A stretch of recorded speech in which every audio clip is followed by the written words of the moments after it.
On the afternoon of August 18th, 1973, 5 young people in a Volkswagen van ran out of gas on a farm road in South Texas. 4 of them were never seen again.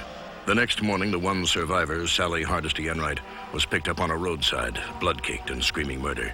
Sally said she had broken out of a window in hell. The girl babbled a mad tale. A cannibal family in an isolated farmhouse, chainsawed fingers and bones. Her brother, her friends, hacked up for barbecue. Chairs made of human skeletons. Then she sank into catatonia. Texas lawmen mounted a month-long manhunt, but could not locate the macabre farmhouse. They could find no killers and no victims, no facts, no crime. Officially, on the records, the Texas Chainsaw Massacre never happened. But during the last 13 years, over and over again, reports of bizarre, grisly chainsaw mass murders have persisted all across the state of Texas. The Texas Chainsaw Massacre has not stopped. It haunts Texas. It seems to have no end.